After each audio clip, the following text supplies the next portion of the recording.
जय श्री कृष्णा। राधे राधे। आज हम लेकर आए हैं सातों दिन की कथा। ये कथा दो भागों में प्रस्तुत की गई है। इस भाग में आप सुनेंगे रविवार से गुरुवार तक की कथाएं। तो चलिए प्रारंभ करते हैं भक्ति और श्रद्धा की इस अनमोल यात्रा को। रविवार व्रत कथा। भगवान भास्कर के व्रत पूजन से सांसारिक कष्टों से मुक्ति मिलती है। रविवार का व्रत स्वास्थ्य के लिए उत्तम है। कुष्ठ रोग से मुक्ति के लिए भी यह व्रत किया जाता है। रविवार के व्रत में नमक तेल युक्त भोजन नहीं करना चाहिए। व्रती को फलाहार आदि सूर्य रहते ही कर लेना चाहिए। यदि निराहार ही सूर्यास्त हो जाए तो सूर्य उदय तक व्रत ही रखना चाहिए। रविवार को पूजन दिन में पूजा करके कथा सुनी व कही जाती है, जो इस प्रकार है। कथा। सास बहू थी। सास का पुत्र सूर्य का अवतार था। थोड़े ही समय के लिए घर आता, फिर अंतर्ध्यान हो जाता। जब कभी आता तो एक हीरा अपनी माँ व पत्नी को दे जाता था। इसी तरह वे अपना जीवन यापन कर रही थीं। एक दिन माँ बेटे से बोली कि जितना तुम हमें खर्चा करने के लिए देकर जाते हो, उससे हमारा गुजारा नहीं होता। तो पुत्र क्रोधित हो कहने लगा, अपने भरण पोषण के सिवा तुम कुछ और नहीं करती। अपने कर्तव्यों का तुम्हें ध्यान ही नहीं, इस कारण तुम्हें अभाव सताता है। अब दोनों सास बहू नियम से कार्तिक स्नान के लिए जाने लगी। 12 बरस बाद पत्नी ने सूर्य बलि से कहा कि अब कार्तिक स्नान का उद्यापन करा दो। सूर्य बलि के सामने अपनी इच्छा प्रकट करते ही घर में कंचन बरसने लगा। घर धन धान्य से पूर्ण हो गया। तो बहू ने कार्तिक का पूजन कर सूर्य का भी पूजन किया। तो सूर्यदेव ने दर्शन देकर वर मांगने के लिए कहा। बहू कहने लगी, मेरा पति मुझसे दूर दूर रहता है, मैं उनके संयोग का वरदान मांगती हूँ। रात को सूर्य बलि ने आकर माँ से कहा कि आज मैं घर पर ही सोऊंगा। बहू की प्रसन्नता का कोई ठिकाना नहीं था। सुंदर सेज पर सूर्यदेव आकर लेट गए तो सारे संसार में अंधकार छा गया। सब देवता भागे भागे बुढ़िया के पास आए। तब बुढ़िया से कहने लगे कि अपने पुत्र को जगाओ। बुढ़िया ने पुत्र को जगाया तो सूर्य ने बाहर आकर देवताओं से कहा कि जब तक ये सास बहू कार्तिक स्नान करती हैं, तब तक गंगा जी इनके घर के पास से बहे, रिद्धि और सिद्धियों का भी वहाँ वास हो। देवता सूर्य की बात मान गए। तभी से स्त्री समाज के कार्तिक स्नान का विशेष महात्म्य है। इससे पापों का नाश भी होता है, अंत में मनुष्य स्वर्ग को प्राप्त होता है। बोलो सच्चे दरबार की जय। बोलो सूर्य भगवान की जय। सोमवार व्रत कथा। सोमवार के व्रत में शिवजी पार्वती का पूजन कर तीसरे प्रहर भोजन का ग्रहण कर लिया जाता है। व्रत को कार्तिक माह में या सावन में आरंभ करना शुभ माना जाता है। इस दिन स्त्रियां जो कथा कहती हैं वो सोमवती अमावस्या से मिलती जुलती है। अमावस्या को यदि सोमवार पड़ जाए तो उस अमावस्या को सोमवती अमावस्या कहते हैं। पूजन के बाद कथा सुनने का विधान है। पीपल की पूजा करके स्त्रियां वृक्ष की 108 परिक्रमा कर लेती हैं। सौभाग्यशाली स्त्रियां सारे श्रृंगार करके प्रत्येक परिक्रमा में एक एक फल मेवा आदि चढ़ाती हैं।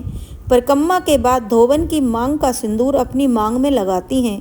धोवन के आंचल में कुछ मिठाई व पैसे डालकर सुहागन स्त्रियां उसके पांव छूती हैं। कथा। एक परिवार में माँ, बेटी और बहू 3 स्त्रियां थीं। एक भिखारी प्रतिदिन वहाँ भिक्षा के लिए आता था। कभी उसे बहू भिक्षा देती तो कभी लड़की।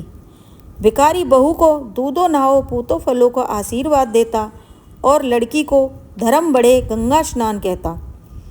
लड़की की माँ ने एक दिन याचक से पूछा कि वह दोनों को 2 तरह के आशीर्वाद क्यों देता है।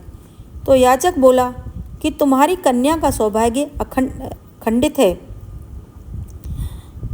तुम्हारी कन्या का सौभाग्य अखंडित है यदि वह कन्या सोम नाम की धोबन के घर जाकर सफाई करे। वहाँ वे गधे बांधते हैं, उस स्थान की सफाई कर दिया करे तो उस पतिव्रता के आशीर्वाद से इसका सौभाग्य अटल हो सकता है। अब कन्या सुबह ही धोबन के घर जाकर सारी सफाई कराती। एक दिन धोबन ने उसे पकड़ देख लिया और सफाई करने का कारण पूछा तो कन्या ने ये सब बता दिया। धोबन ने उसे आशीर्वाद दिया। कन्या की माँ से कहा कि जब इसकी शादी हो तो मुझे बतला देना। विवाह का समय आया, धोबन को बुलाया गया। धोबन अपने परिवार के सदस्यों से बोली, मेरी अनुपस्थिति में यदि मेरा पति खत्म हो जाता है तो मेरे आने तक उसका दाह संस्कार मत करना। उधर धोबन ने अपनी मांग का सिंदूर कन्या की मांग में लगाया तो उसका पति खत्म हो गया। परिवार के लोगों ने सोचा कि अब धोबन आकर अधिक रोना धोना शुरू करेगी। यह भी संभव है कि वह सती होने के लिए जिद भी करे, अतः उसके आने से पहले ही दाह संस्कार कर देना चाहिए। सोमा घर लौट रही थी। मार्ग में ही उसे अपने पति का शव ले जाते हुए संबंधी मिले। उसने कहा, इन्हें कहाँ लेकर जा रहे हो? उसके पति का शव वहीं पीपल के वृक्ष के पास रखवा दिया और स्वयं पीपल की पूजा कर शिव पार्वती का ध्यान करने लगी। पीपल की 108 परिक्रमा करके उसने अपनी उंगली काटकर कुछ बूंद रक्त अपने पति के शव पर छिड़का। वह जीवित हो उठा। तभी से धोबन से सुहाग लेने की प्रथा का प्रचलन हुआ। बोलो शिव शंकर भगवान की जय। बोलो माता पार्वती की जय। जैसे माता रानी ने धोबन का सुहाग की रक्षा की, वैसे ही सभी की रक्षा करे। बोलो शंकर भगवान की जय। मंगलवार व्रत कथा। बोलो हनुमान जी महाराज की जय। मंगल भगवान की जय। मंगलवार के व्रत में उन्हीं वस्तुओं का भोग लगाया जाता है जो मंगल भगवान को प्रिय हैं। वे वस्तुएं हैं लाल चंदन, माला, फूल, गेहूँ, गुड़ के पकवान, लाल फूल, लाल वस्त्र व लाल चंदन से पूजा कर कथा सुनकर दिन में एक बार भोजन करना चाहिए।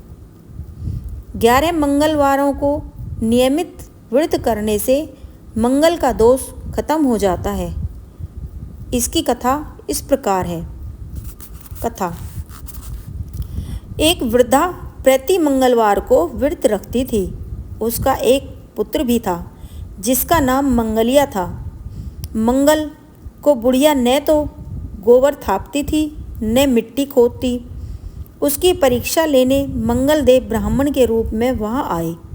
वृद्धा से बोले, मुझे खूब भूख लगी है। भोजन तो मैं स्वयं बनाऊंगा, पर तुम जमीन को गोबर से लीप दो। तो बुढ़िया ने कहा, आज मंगलवार है और मैं इस दिन जमीन नहीं लीपती। हाँ, पानी छिड़ककर चौका लगा देती हूँ। तो ब्राह्मण ने कहा, मैं तो गोबर से लिपे चौके में ही भोजन पकाता हूँ। बुढ़िया ने लीपने के सिवा कुछ भी करने की हामी भर ली। तो ब्राह्मण ने वृद्धा से कहा, अपने लड़के को बुलाकर औंधा लिटा दो, उसकी पीठ पर मैं भोजन पकाऊंगा। काफ़ी सोचने पर वृद्धा ने पुत्र को बुलाकर औंधा लिटा दिया तथा उस पर ब्राह्मण की आज्ञा से अंगीठी जला ली। ब्राह्मण ने अंगीठी में आग लगाकर भोजन बनाया। बनाने के बाद वृद्धा से बोला, अपने पुत्र को बुला लो, वह भी प्रसाद ले लेगा। बुढ़िया ने दुखी मन से कहा, ब्राह्मण क्यों हंसी कर रहे हो? उसी पर आग जलाकर आपने भोजन बनाया है, वह तो अब खत्म हो चुका। ब्राह्मण ने बुढ़िया को समझाया तथा बुलाने का आग्रह किया। आवाज़ लगाते ही पुत्र दौड़ता आया। ब्राह्मण बोला, माई, तेरा व्रत सफल हुआ। दया के साथ तुम्हारे हृदय में निष्ठा और विश्वास भी है, अतः सदा तेरा कल्याण ही होगा। बोलो मंगलवार भगवान की जय। बोलो हनुमान जी महाराज की जय। बोलो गणेश जी महाराज की जय। बुधवार व्रत कथा। बुद्ध के कोप को शांत करने के लिए बुधवार का व्रत किया जाता है। सफ़ेद फूल व हरे रंग की वस्तु चढ़ाई जाती है। स्त्रियां प्रातः स्नान के बाद बुद्धा देवी का पूजन करती हैं। वैसे ही पूजा साधारण ढंग से की जाती है, पर जब किसी स्त्री ने कोई मानता की हो तो पूजन का विशेष विधि होती है। सोने, चांदी, पीतल व मिट्टी के कलश में जल भरकर रखती हैं। धूमधाम से बधाई चढ़ाई जाती है। एक पिटारी में कपड़े, गहने, सिंदूर, चूड़ी, बिछुए आदि रखे जाते हैं। पूजन के बाद कथा सुनकर दिन में एक बार भोजन किया जाता है। कथा इस प्रकार है। कथा: एक व्यापारी दूर देशों में व्यापार के लिए जाता था। उसके विदेश जाने के कुछ दिनों बाद बुधवार को उसकी पत्नी ने एक पुत्र को जन्म दिया। कई वर्षों बाद जब वह लौटा तो धन संपत्ति और सामान से लदी उसकी गाड़ी दलदल में फंस गई।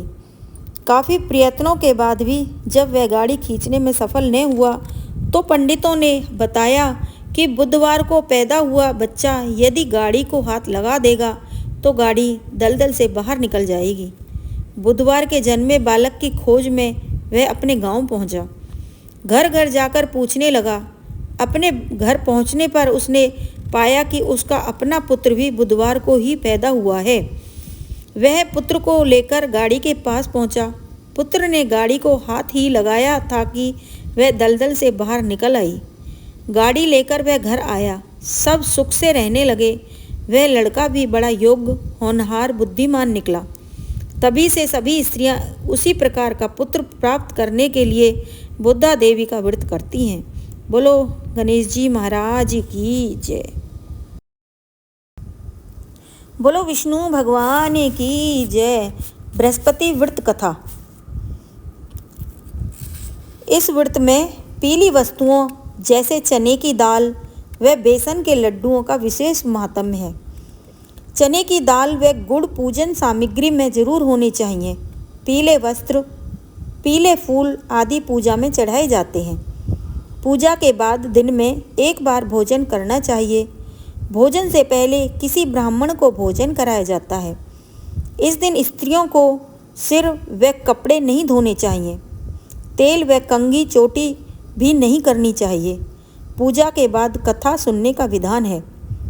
एक राजा था, उसके 7 बेटे व 7 बहुएं थीं।